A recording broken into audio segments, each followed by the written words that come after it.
m'appelle Alexandre Perroche, j'ai 26 ans. Je vais commencer l'Ultimate Cup Series cette année en Proto-CN, donc en juillet 2024. J'ai toujours été fan de voitures depuis que je suis petit, mais c'était beaucoup à travers les jeux vidéo. Mais à la base, moi j'ai commencé avec le basket. Je faisais du basket parce que j'étais grand. Je fais plus d'1m80 depuis mes 14 ans, donc ça aide. J'ai toujours fait du basket. Puis quand je suis parti de chez mes parents pour aller faire mes études à Strasbourg, j'ai voulu continuer le basket et je me suis rendu compte que j'avais pas le niveau. Et je me suis retourné vers ma passion d'un jour qui était le sport auto. Donc j'ai commencé avec du karting 4 temps, un peu comme tout le monde. J'ai fait quelques courses SWS.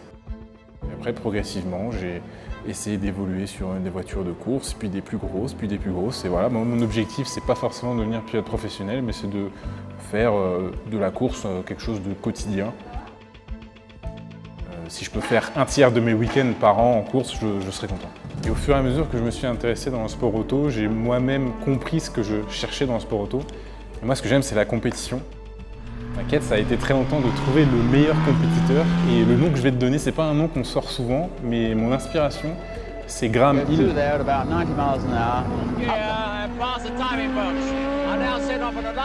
C'est le seul détenteur à ce jour de la triple couronne, qui est la victoire au Grand Prix de Monaco, la victoire aux 24 heures du Mans et la victoire aux 500 miles d'Indianapolis. Et ce que ça symbolise pour moi, c'est qu'il a réussi à être le meilleur dans toutes les catégories. Et c'est ce à quoi j'aspire en fait, c'est pouvoir être le meilleur possible dans toutes les voitures de course auxquelles je touche. Mon plus grand rêve dans le sport auto, ce serait de gagner les 24 heures de Nürburgring en GT3. Parce que c'est mon défi ultime, c'est vraiment le défi de ma carrière entre guillemets, c'est ce vers quoi je tends. Et le pire, c'est que c'est réalisable, c'est pas forcément quelque chose d'impossible.